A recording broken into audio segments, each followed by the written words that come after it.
Hailing from Dallas, Texas, Giants safety Carl "Spider" Lockhart was selected by New York in the 13th round of the 1965 NFL Draft. And to little Spider Lockhart, number 43 from North Texas State. It's a chance to mix it up in the big leagues. When he first came to the Giants, it was, a rough period for the team. They weren't winning a lot of games, but he was somewhat of a protege for Emlyn Tennell, who was the defensive backs coach. That group of players, Spider Lockhart was the leader of, and Emlyn gave him the name Emlyn's Gremlins, and he actually gave Lockhart the nickname Spider because of the way he covered receivers. He was all over the field like a spider. Carl "Spider" Lockhart, a rookie, goes upstairs to pick off the pass.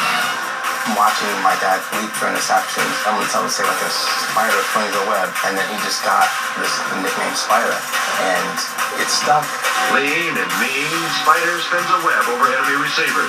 He played a lot of reckless abandon. He was a hard hitter. The hallmark of a Lockhart tackle is violence. He had a very hostile style on the field, and the crowd loved it.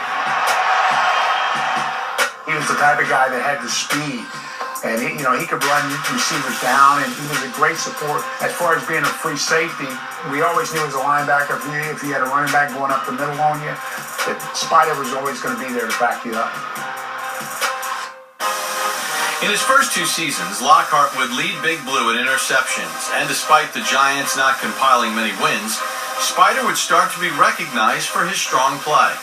1966, the Giants had a very bad year. They gave up the record for the most points in a season, but Spider Lockhart was still selected to the Pro Bowl, and he was Giants' only representative. And Ali Sherman acknowledged him as being the Giants' surest tackler in the open field. In 1968, Lockhart would earn Pro Bowl honors once again. That season also coincided with Spider being named as the Giants' defensive captain. Spider Lockhart picks off the aerial and sprints 72 yards for the go-ahead points. Well, I tell you, Carl, the first thing I know about Spider is basically he's a talker. He's always talking. During the play, he's talking after the play. What he was trying to do, he was trying to get everybody motivated. And the thing about Spider, too, he knew everybody's position, and he knew where they should be and stuff, especially defensive backs. He knew exactly where everybody should be. And when we talk about being a captain, that's the kind of leadership he showed us. Then, like number 43, Spider Lockhart, the defensive captain whose talent speaks for itself. The people embraced him because he was really the shining star. He was the defensive captain, and he carried that title with pride. He worked hard. I watched films with him. I had to watch films with him. Beloved by the fans, Spider Lockhart would become a leading man in New York. And with Yankee Stadium as their home, him and his wife Irma could not have been any happier. We were totally blessed because we saw New York from the best point of view you could see New York, and that was as a member of the New York Giants. This picture was taken in Yankee Stadium on one of the many family days that we attended, but it was one of our first, and we were just thrilled. Here we are in New York City, 2 Texas kids, and as you can see, look at Carl's smile on that picture. We were just 2 happy people.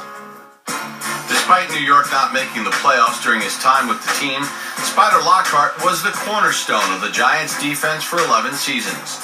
He retired in 1975, finishing his career with 41 interceptions and 3 touchdowns.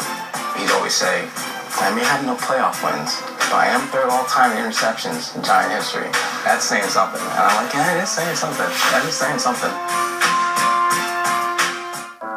Carl would go on to have a successful career as a stockbroker.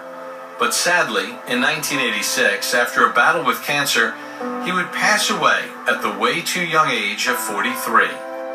And his number with the Giants was 43. Wow. It was unbelievable. Cancer is indiscriminate. For the 1986 season, New York would pay tribute to Carl by wearing a spider patch on their jerseys in memory of the beloved Giant great. He was the first player that the Giants ever honored with a patch on in the uniform. They had a white patch for the blue jersey and a blue patch for the white jersey. And he's actually the only player that's ever had the patch on the jersey. And they wore it that year, right through Super Bowl 21. The Super Bowl that year was played in California at the Rose Bowl, and I went because Wellington had gotten tickets for me. And amazing. He didn't live to see it, but he would have loved it. Tibbs has the ball. He is going to pass. He does. It is complete. Yes! He hung on to the ball. The ball hung on to the ball. McConkey can now on the fingertips. And that was the first year they won the Super Bowl. I'll never forget that. It was amazing. The Super Bowl champions are the Giants. Everybody's dream in football. Spider's legacy lives on stronger than ever today through his son Carl Jr. and his grandson Jackson Lockhart. When I think of him, I always smile.